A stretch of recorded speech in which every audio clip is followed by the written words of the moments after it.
Hello, good evening. We are hours away from the most anticipated cricket series of the year. Yes, we've seen the IPL, we've seen India and Australia clash in the limited overs formats and the ODIs and the T20Is, but come on.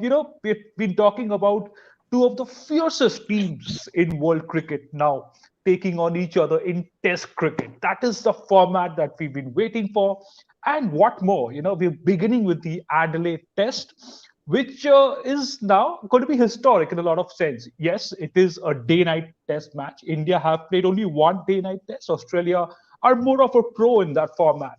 And to discuss a lot more on this test match and the way this series could pan out Virat Kohli obviously will fly back after the Adelaide test. And there's a lot of excitement and spice already lining up and gearing up to this much anticipated test series. And to discuss more on this with me, I have my two esteemed guests and colleagues and good friends, Deep Dasgupta, Pragyan Oja, gentlemen looking prepped up, excited, sharp as ever.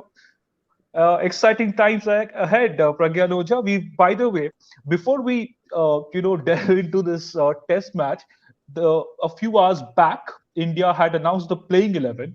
Pragyan, congratulations to start off with. You got one of your predictions or analysis. Let's put it that way. Your analysis was that they would look to play Prithvi Shaw ahead of uh, Shubman Gill. Obviously talented, but Prithvi Shaw is more of a proven custom, at least in Test cricket, and this will be exciting to see. Glad to see your assessment coming right. Uh, uh, See, it's not about any what I feel. It's not like something different or maybe out of the box kind of a thinking, because I believe when you're touring somewhere, if you have picked someone and he's playing the practice game, the game is called a practice game because that's where you get acclimatized to the conditions there. You get used to a lot of things and you have a practice, a feel of the ball at the particular country when you're traveling.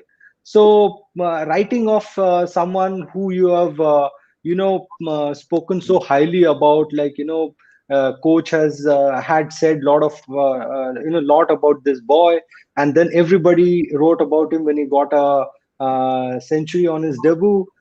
So and then everybody, all of us should always remember when you're playing for your country and you're young, it's about how you take care of the young talent. And I know, yes, he's having a very, it's a rough patch for him, but saying that, it's important how you take care of a young uh, career.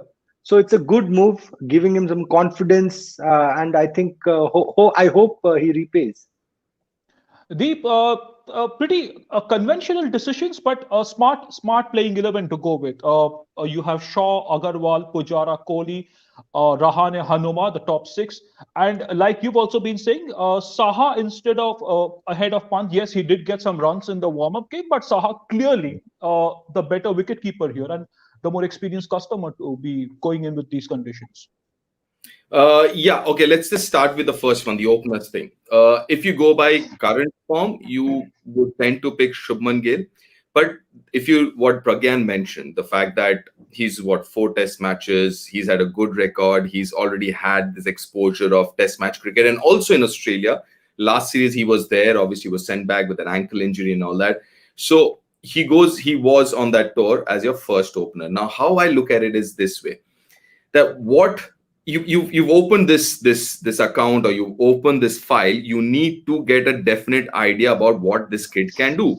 As of now, he's done well, because ideally speaking, Mayank and Rohit are your first option. Now come, let's say, the next series, you need to find out your third opener, whether it's Shubman Gill or whether it's Prithvi Shaw, according to me. So now I think it's a good opportunity to figure out who it is. So you go with the incumbent opener, which is Prithvi, who had a 50 in the last series. Out of the 2 test matches in New Zealand, he had a 50, even though that was 10 months ago. So there is this sense of continuity, and going with who you mentioned as your number one opener or number one opening pair in the absence of Rohit. So I think from that perspective, there is consistency there. And I think there is a plan there as well going forward. Shubman Gill will get his chance, and that's exactly what Virat mentioned in his press conference as well, as and when he gets his chance, which he will. So I'm all right with that. With Prithvi for the reasons that I think that they've picked Prithvi. Going to Rishabh Pant and Riddhiman Saha, I think both of them, they bring two different things to the table. Riddhi more of keeper, Rishabh more of a batsman. And with 6 proper batsmen already in your playing 11, someone like Hanuma Vihari coming at number 6, I think at number 7, it only makes sense that you go with somebody who gives you more keeping than batting. If this had been a number 6 that you were talking about, a keeper batting at number 6, then maybe you would have thought differently. So with 6 batsmen, pink ball, I think I'm quite happy that they went with Riddhi. Yeah, there's been a lot of talk around the Indian top order. Yes, Australia are also going to miss David Warner, at least for the first test match. Stephen Smith will be key. Marnus Labuschagne will be key. But Deep, again, a lot of focus around the pace attack, isn't it, when it comes to these two teams? I mean, who would have thought, cut to 8 years ago, that, you're talking of the Indian and the Australian team pace attacks. Parallelly, you have Bumrah, Umesh, and Shami on the one hand, plus, of course, Ashwin. And Australia going with Pat Cummins, Mitchell Starc, Hazelwood plus Lyon. And then they're obviously also going to probably give Cameron Green again. Shami had made quite an impact in those conditions in that day-night practice game. Bumrah, of course, this is the first international game for him, first day-night test match that he's going to play. How do you see this panning out for the Indian team, Indian seam attack? Who's going to be that one standout performer that Virat Kohli is going to keep going back? For me, I think how I look at it and my experience of leading a side is you have your attacking bowlers, you have your defensive bowlers. For me, my attacking bowlers are Mohammad Shami and Bumrah, without a shadow of doubt. Right? I'm going to look at these two and make sure that I don't overbowl them. Short spells, but these two are my wicket takers. Then I have the defensive bowlers. In these conditions, please understand what I'm saying. I'm not saying Ashwin is a defensive bowler, but in these conditions, especially the first 3 days, I would use Ashwin because I need somebody to give me control, right? So I need a couple of bowlers who would bowl 20, 22 overs, being economical, while then I can attack with Shami and Bumrah, right? So for this test match, I would look at someone like Ashwin to give me that control, where I can control the innings. Giving me 20, 22 overs in a day. I'm looking at also Umesh Yadav from that angle. But obviously, those can change. For example, the 4th innings, Ashwin will be your attacking bowler. Maybe even in the first half of the day, the first session of the day, during daylight, he can be your attacking bowler. But predominantly, I like this bowling side. Obviously, a spinner gives you that extra dimension. And let's not forget, you also have Hanuma Vihari and Mayank Agarwal, especially Hanuma, who can give you a few overs. And Mayank can also give you a few overs. Right, Deep. Pragyan, before I go to a couple of viewer questions, we have been flooded with questions from the viewers. You had also, Pragyan, made a point about how Kuldeep Yadav could have been an X factor in these conditions. A few days after your show, Shane Warne also said the same thing on an interview with Sports Talk. He said, Kuldeep Yadav could be, who knows, could become a bit of an X factor with the pink ball, and given how different the conditions are in that format of Test cricket. Yes, Ashwin, Nathan Lyon does have a pretty good record in day-night Test cricket at Adelaide. But do you think India could have probably played that punt and taken that gamble with a more inexperienced Kuldeep Yadav? But do you think that could have been a factor for India to look back at? See, only thing which goes in favor of Kuldeep Yadav is when we were playing Duleep Trophy, the first pink ball domestic cricket that we played, all the batsmen that I spoke to, especially during the twilight, it was very difficult for the batsman to pick the ball from his hands because of, there was, the natural light was going down and the artificial light was coming up. That's when even Ajinkya was saying that is the time when everybody needs, all the batsmen, they need to be, switched on. Those, 40-45 minutes are very important. So that's when Kuldeep used to pick a lot of wickets. Chinaman bowler or leg spinners are little difficult to pick, especially when you talk about the Australians. But saying that, Ashwin is our number 1 spinner. definitely, I remember clearly when Duncan Fletcher was the coach. We were touring Australia. That's what he told us when Ashwin and I were there. He clearly told us, when you're playing on conditions which is not favoring you, the best thing to do is bowl those tight overs. Keep bowling, keep things very tight. Don't give easy runs to the batsmen. Don't let them have that partnership. That's when the captain has that cushion of rotating his fast bowlers, because the wicket more or less helps them in the first innings. And when it comes to the second innings, when there are a bit of foot marks and there are some turn and bounce for the spinners, that's when Ashwin can be lethal. I know that's a simple plan for Nathan Lyon as well. That's when he becomes aggressive. If you see, he keeps things very tight. But saying that, I feel we have got three fast bowlers who are attacking. Umesh has picked up wickets. He's done the difficult part. When you look at subcontinent, he has picked up wickets. We have two exceptional bowlers, Mohammad Shami and Bumrah, who are doing really well. But when you look at Umesh Yadav, he has picked up wickets. He's done well in subcontinent with those reverse swing and all. He's got the pace. Only thing is that in Australia, I feel if he starts performing, it'll be good for him. So that that fast bowler, I feel he's a senior bowler. This is, I think, third or fourth time he's traveling to Australia. So it'll be, with his experience, if he starts bowling those lethal lines, he will be, someone who can take the place of Ishant Sharma. Right. Gentlemen, we've got a lot of viewer questions coming in, and two questions from Mrigang Singhal and Abhishek Pradhan, and more or less, both of them more or less asking the same thing, Pragyan. Before I also go to Deep with his perspective on this, Pragyan, they're suggesting should Shubman Gill, for instance, both of you referred to Shubman Gill and why it was a wise decision on the part of India to probably go with Prithvi Shaw in the first test of the series.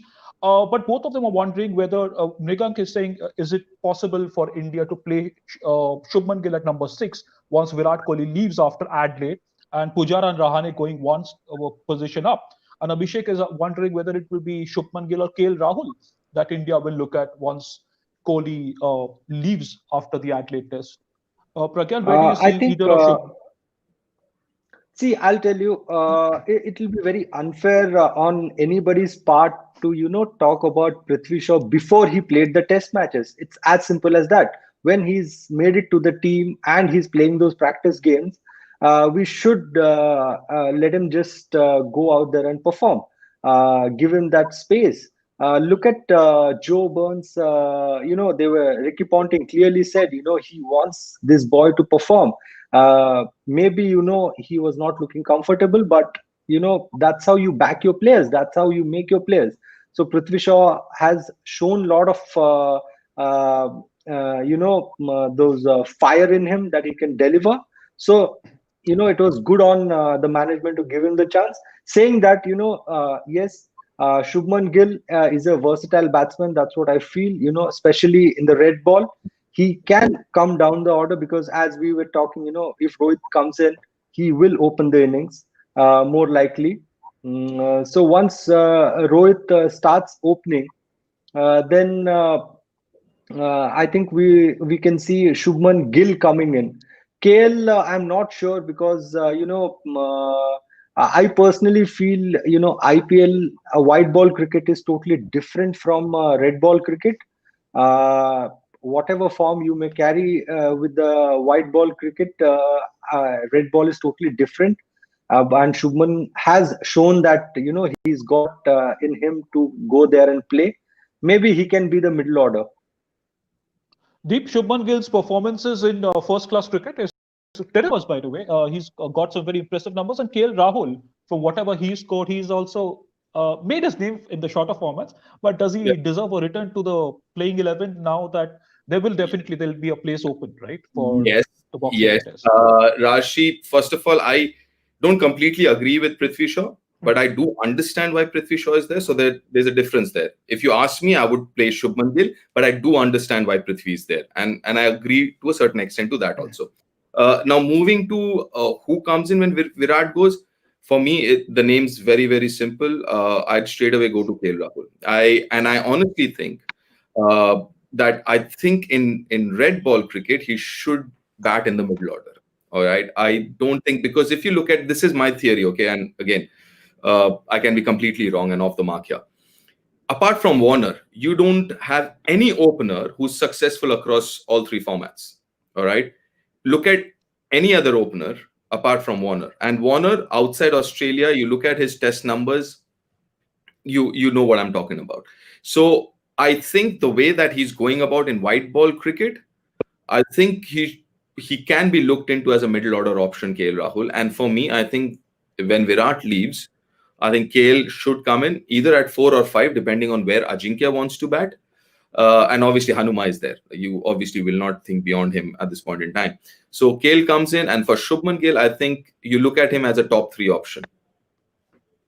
One of my colleagues, Deep, while you were talking about your preferences, one of my colleagues from the IndiaToday.in website, Akshay Ramesh, he's asking whether it is going to be a direct entry for Rohit Sharma the moment he lands, and he's done his quarantining, he's ready to play, hopefully from Sydney onward. Will it be a direct entry for him, assuming that both Prithvi and Mayank have a good time in the first 2 test matches? How do you sort that man in a total modern day way?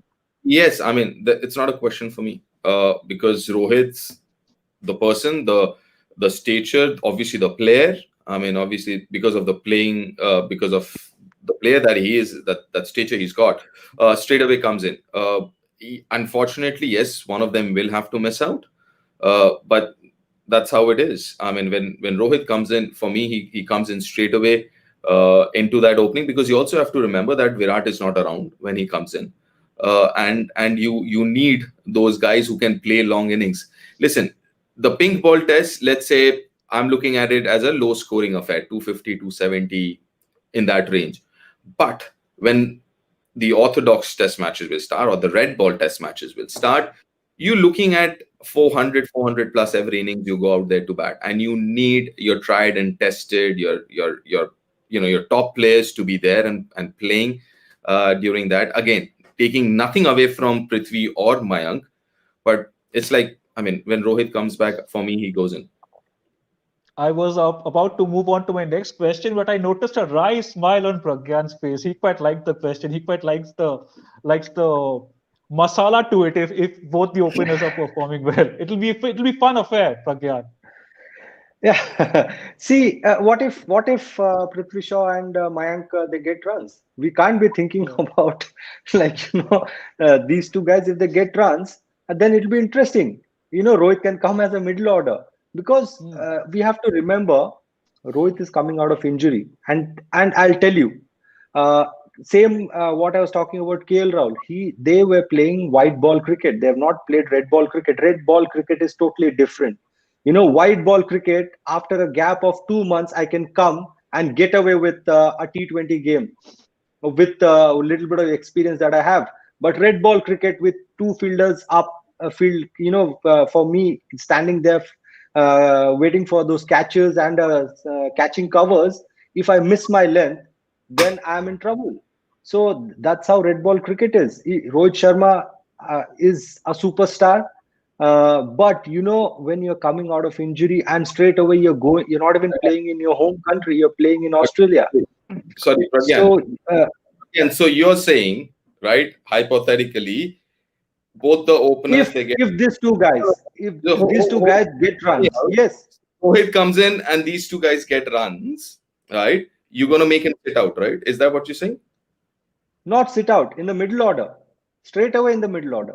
In the middle order. Okay, now yes. Against England, you have 2 openers who are playing, right? 2 openers who scored runs, hypothetically. You have Rohit in the middle order. Against England, Virat comes back, then what are you going to do? So that's what, this is a very healthy competition. That's what I'm telling you. You have to fix things. No, I'll tell you. let's talk about Australia first. Let's get done with Australia, then go to England. We are in Australia. We are not in England. We're not talking about home series. Home series. Home series. You will not need batsmen. You will need two spinners, Ravindra Jadeja and Ashwin, doing the things, finishing off for you. So dynamics change. In a way, Hanuma has to what take I'm out, saying. definitely. No, And then yeah, we do definitely the he'll mid-order sit out. and start back. See, I'm telling you, if for me, if I'm there and things are given in my control, a guy, if these two openers they're consistently getting runs in the first two test match, I'll not disturb them. It is very important for me.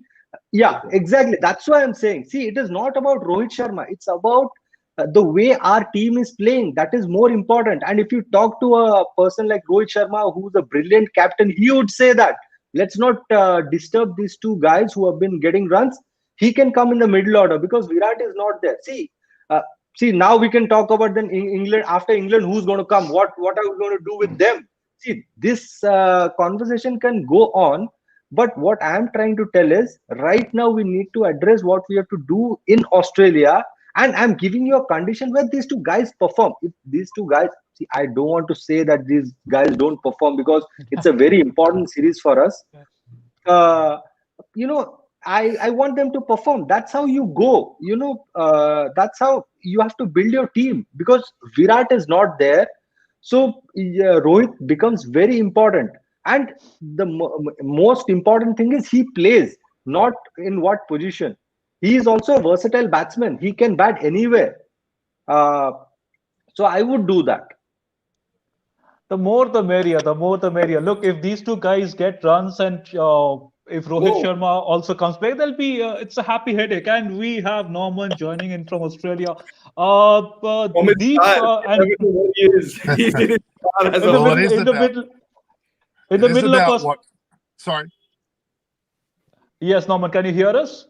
I can hear you loud and clear. Norman, good evening and welcome to Sports Today. We were just in the middle of a nice little face-off between Deep Dasgupta and Pragyan. I would have thought.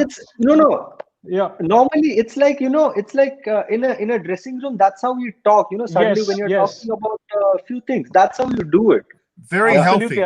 Very healthy. It's very, very healthy. So it absolutely, and that is why we love both Deep and Pragyan on the show, and they have bring their different, unique perspectives. But we were talking about a lot about the Indian lineup, Norman.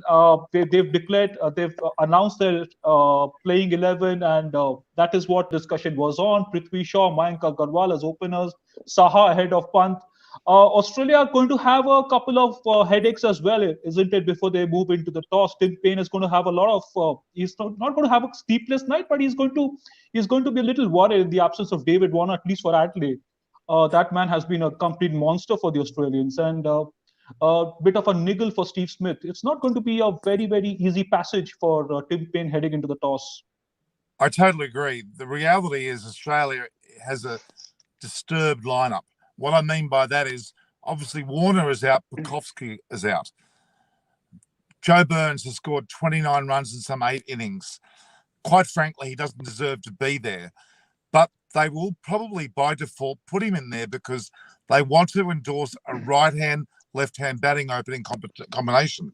And the reality is they won't. They appear to be very strong on that fact. Had Pucovski been there, he would have taken over the other position, but he's not. Joe Burns will probably get the Guernsey, and the likelihood is it could well be Matthew Wade that's going to open it with him.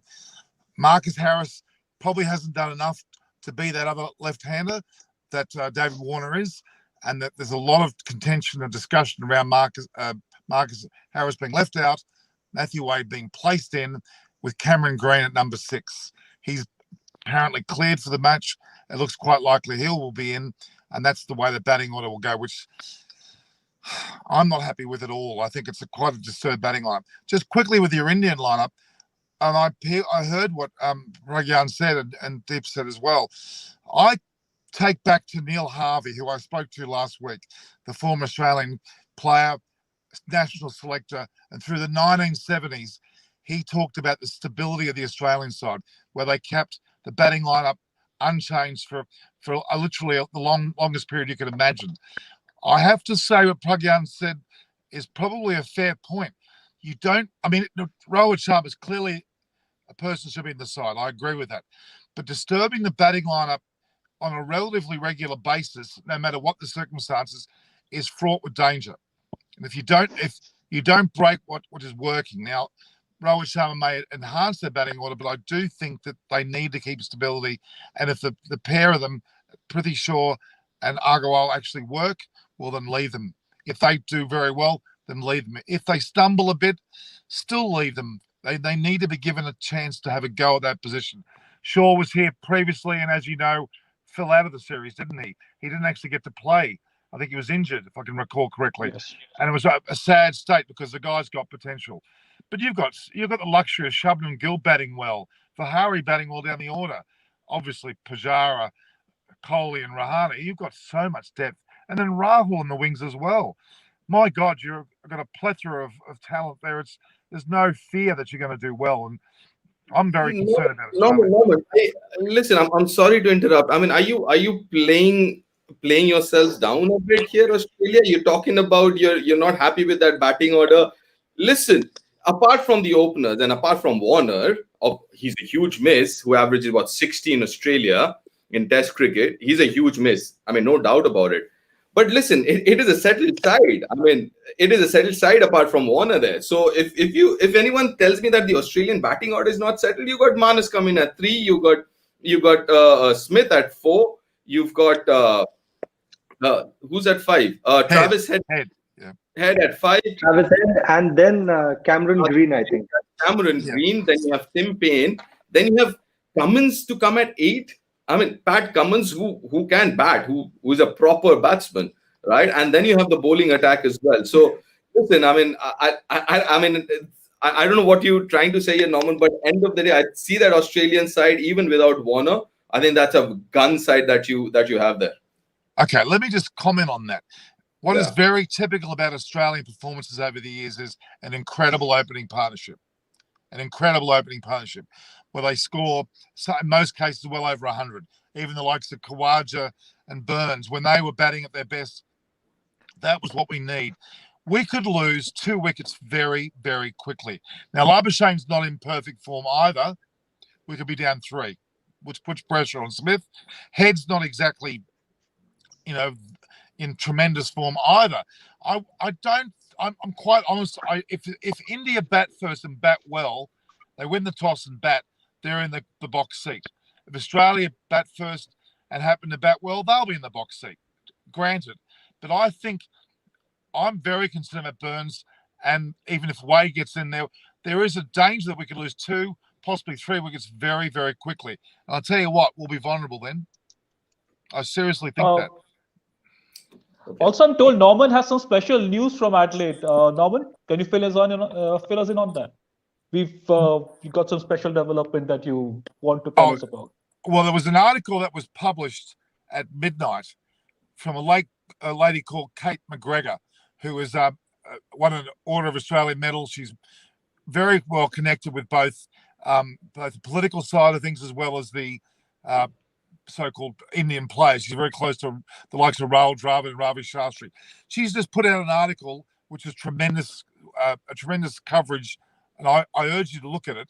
She talks about the camaraderie of both Australia and India in battle over the years and many wars that were fought.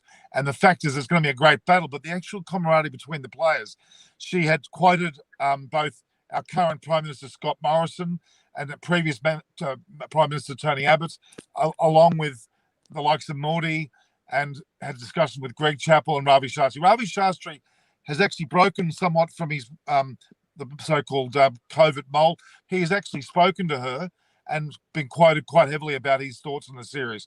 And it was a very commendable article. That's what, it's not so much breaking about team news, it's more about breaking about the camaraderie. It'll be the lead article in the Australian, as if you go online, you'll see it now in the paper version by the morning. Tremendous article. And I was hoping to get Kate McGregor online with me, but unfortunately it's almost 2 a.m. in the morning and she didn't last that long. But she's actually invited. She's invited us, and I say collectively, the likes of yourselves and Buria, to be on a reciprocal show on Sky News in Australia, as she'll be Yes, we'd love hosting that. to. Tremendous person. But the article is absolutely fantastic. Some great quotes from Greg Chappell, from Ravi Shastri himself in the current series about the likes of Kohli and his strength, and the camaraderie between the two teams is at an all-time high. I think you may have seen just a short while ago, both Kohli and Steve Smith had a bit of banter in a question and answer session. I think that's rare. I don't think I've ever seen two captains the night before a game on live television like that. It's amazing feeling that's going on at the moment, both in Australia and in particular Adelaide. I think it'll be a tremendous first test, and I honestly think India will win. I think if India bat first and put the runs on the board, and Australia have to face perhaps a twilight time of bowling, we're very vulnerable. Joe Burns and Matthew Wade, the opening partnership of Australia, who would have thought that? Honestly, if you talked to me a month ago, I would have never dreamed of Matthew Wade opening with Joe Burns. I can't. It's fraught with some danger. I really think so, and it's going to be very interesting. I'd be surprised if they do well. There'll be wickets falling, and Labuschagne is not in good form. He's not in good form. He's had quite a few failures. It's only Smith that you can rely on at the moment as being in reasonable form, and Head relies on us getting a lot of runs to start with. We're in a bit of trouble. I don't know whether it's as strong as you think. Mark my words, if India bat first and score a big total, it's going to be a different story. There's a bit of history being made on this show, an Australian admitting that there's not much, that the Aussies are already in trouble because of an Indian in deep trying to say that look, you guys are not that bad. I mean, this is going to be spice. This is going to be spice. But look, Pragyan, both Norman and Deep made that point, and this is I just want to be a little wicked, okay?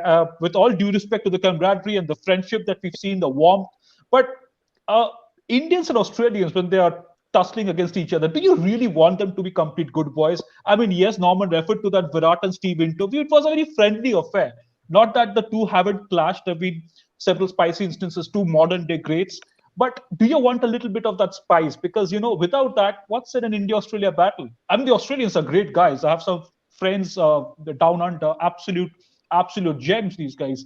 But you want a little bit of that spice, Pragyan. Yes. Once they cross the line, enter the field, just play to your best of potential, and play with the fighting spirit. As long as that is good, I'm happy. And I think this is a very different way this series we are seeing. Indians have already announced their 11. Australians have not announced, and even Tim Penn is saying, I want to keep that very close to me so that we don't give enough time to Indians to plan against us. So this is very unlike Australia. I've never heard these kind of statements coming from them, even if when they're touring India. They are the ones who started, isn't it? 1 day prior to the test match, they announced their 12 maybe. That's how they have started. And suddenly we see, they are playing a different mind game here, where, and that's what, makes Virat very unique from others. He is very clear. And that's what I would like to see in my leader who's leading my country. Whatever it is, we have got some issues with Prithvi Shaw. We have got we don't have a Ravindra Jadeja. We don't have a Ishant Sharma. We don't have a Rohit Sharma. But he is confident. Whatever it is, we are going to play the way we want to. That is what the new India is all about. And this is very unlike Australia, isn't it, Norman? I've never seen this happening. I totally agree. I'm not being deliberately pessimistic about the Australian side, but I do think there's some uniqueness going on here, and I've got that feeling that. But look, the toss is going to be extremely important. India have to win the toss, and they have to bat first and bat well. And having seen him in the tour match here, you guys weren't here. That was super impressive. They slackened off towards the end, but they were super impressive. In their second batting performance was particularly good. And look, I know that Saha's ahead of punt. I see that. But I think that they really have got a great opportunity here. But winning the toss, Australia batting first, and surviving early on is a great advantage for Australia. That could turn the match. India batting first, oh boy, if they get a 400 total and Australia to bat in the twilight, wickets will fall. And I remember James Anderson, when James Anderson played against Australia on Adelaide Oval, he skittled a lot of early wickets in that particular performance. And it's not unlike that series where Anderson dominated early. Shami and Bumrah can do the same against a fairly disturbed Australian batting lineup, especially early on. We must have big opening partnerships. It's an Australian forte. Would you agree? We get big opening partnerships. That's our way. We're not going to have it easy.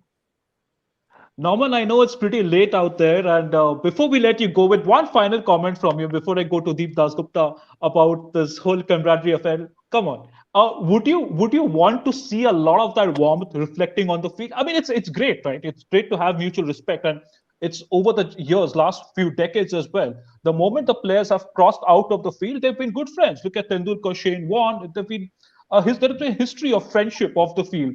But do you want a little bit of that needle? You know, that Kohli Payne and the Payne Pant incidents from last year? You want a little bit of that needle, yeah? Of course.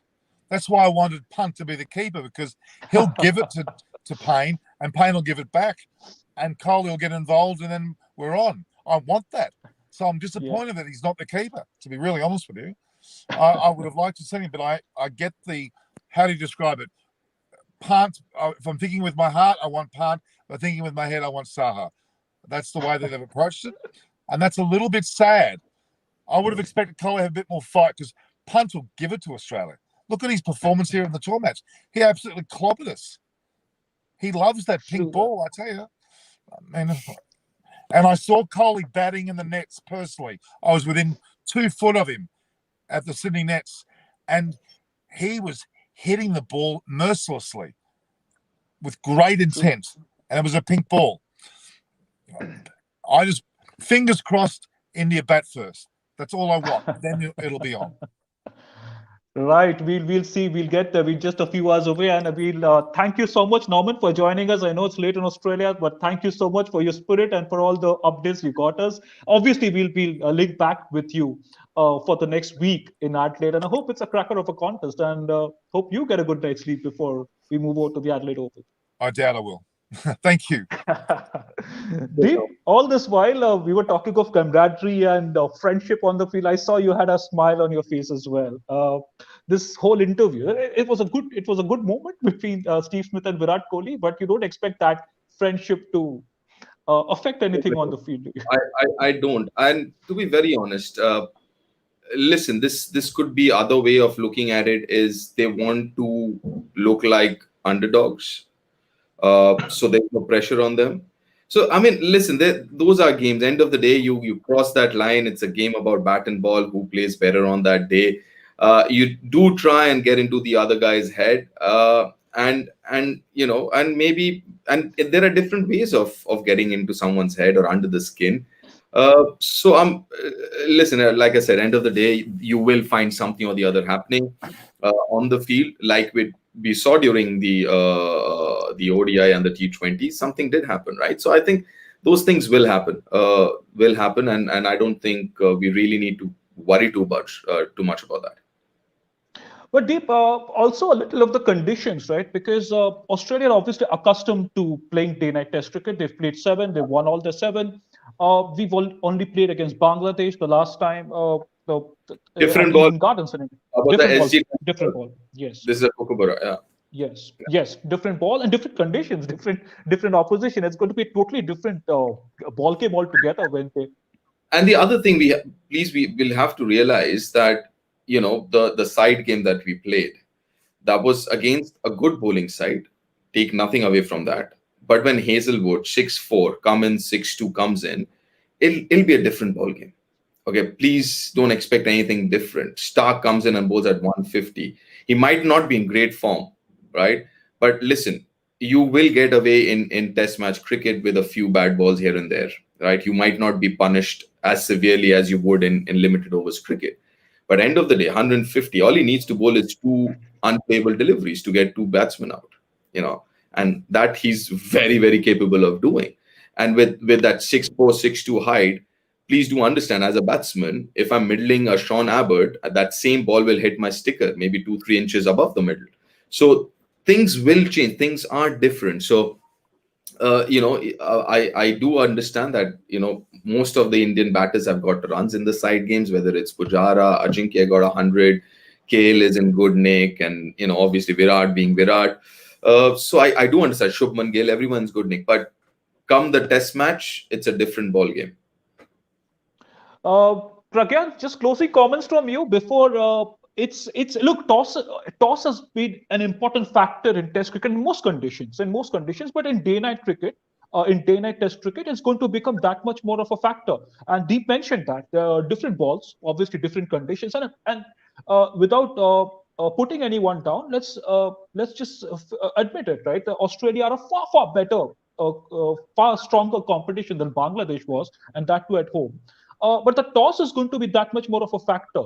Suppose, and that is one of the questions one of our viewers, Aryan, also asked. If it's slightly overcast at toss, say, will it be a very ballsy move for Virat Kohli to opt to bowl first? And given that you wouldn't want to bat last in a day-night test match. I think it's a brilliant question. You're making things more trickier. So I feel Virat, once he goes to the venue, I'm sure he's seen the wicket. He would have assisted. He would have seen everything there. What is going to work for him? What is not going to work for him? So maybe as I know, a lot of teams, what they were thinking was like especially what my experience was in Duleep Trophy, they wanted to bowl with the pink ball. That's what they wanted to do. But let's see what Virat does, because with the pink ball, and when you're saying if it is an overcast, so maybe it's more important to get those wickets in pink ball. So it's not like a red ball cricket where they are used to it. The bounce will be more, it's and if you see, Australians have played more pink ball cricket than Indians. So I feel Indians, they should if it's an overcast condition, they should go they should start with bowling. That's what I feel, getting those wickets. And as we were discussing, Australians, if you see, as Norman was also saying, their batsmen, they are Cameron Green, he's his debut, it's his debut, and then Lamushan is not in good form. So if you see, they have quite a bit of concern there. So if you get those early wickets, maybe you can get into their get under their skin, and maybe create a chance. As I said, first game will set the tone. So whatever is possible, they should be doing to make sure to get that advantage, because I believe any series, first game is very important. That's where the benchmark is set. That's where the momentum is built. Right, then we've already set the tone for the series on Sports Today with our expert. Can I just quickly add to what Pragyan mentioned? The first test match is always very important, as Pragyan mentioned, but specifically for this series, I think India's chance of winning this test match is more than any other test matches. True. Right? And this being the first, because it's very simple, how I see it, it's not going to be a 400 game. I'll be extremely surprised if any team gets 400, right? 250, 270 game, best chance for India to win a test match. You win the first test match, and as Pragyan said, then everything remains, everything suddenly becomes different. India wins the first test match, which I believe has the best option or best chance of winning a test match. Then the next 3 test matches will be a different ball game then. So you're also saying that if one half of you was Virat Kohli and the other half was Tim Paine, the Virat Kohli half would be sleeping better tonight, right? Because Australia clearly have their own concerns, and that too at home. Oh, they have their concerns. There's no two ways about it. They have their concerns. India has its own concerns too. But if you ask me who's better prepared or if this had been a day game, and you'd ask me who's ahead in a test match, I'd say 60-40 Australia, right? Yeah. But in a day and night game, I'd say 50-50. Okay, this is the best chance for India to win a test match, and especially it's a first game. Again, as Pragyan mentioned, you win the first test match, then it's a different series. Right. So there you go. The I experts have clearly set the remember, tone. Yeah. Rajesh, I Yeah. clearly remember, we were in Melbourne, we were playing the first test. So what happened? We had a control over the game all the 4 days. Then suddenly, we lost the track, and in one session, we got out early and we lost the test match. That's when, all the senior players, they were telling, this game was very important for us. That's when I realized, every series is, important when you start winning from the first game, because once you lose, that gets into you. You're not in a good space, especially when you're traveling. So that's why this game is very important. And Virat is there. Everything said and done, Virat being there in test match and not being in the test match is a very different side when you talk about India. So when Virat is there, it'll be a different game, and he will make sure we don't let them breathe easily. That's what I have a strong feeling. Yes, and he's going back home for a very special reason, isn't it? And it's understandable. Credit to him for taking that call. And Steve Smith said the same thing, and both of you gentlemen agreed. It's a credit. He's taken a decision. He's taken a strong decision to go back home, and this is an opportunity he wouldn't have wanted to miss. But before he flies back, he'd obviously want to lead from the front and seal his authority in Adelaide. 3 Test match hunters, if I'm not wrong already. Who knows? Maybe a fourth one coming up. And having said that, both Deep Dasgupta and Pragyan Ojha have already set the tone, along with Norman from Australia, for a very, very highly anticipated cricket series. And this Adelaide Test match, like we've said, it's a bit of a historic moment for India, because this is the first time they're playing a day-night test match outside of India, and they're playing it in Australia. This rivalry has been pretty spicy and sparky over the last decade and a half, if not more. Thank you so much for joining us. We will bring you more updates, analysis from the two fantastic gentlemen here who were present with me, Deep Dasgupta and Pragyan Ojha. There will be more updates coming in from Norman in Australia. And do not forget to watch that exclusive interview to Sports Today, Sachin Tendulkar's interview. Boria Majumdar did a fantastic job as usual, and he always does, doesn't he? So do stay tuned into Sports Today, and thank you so much for joining us.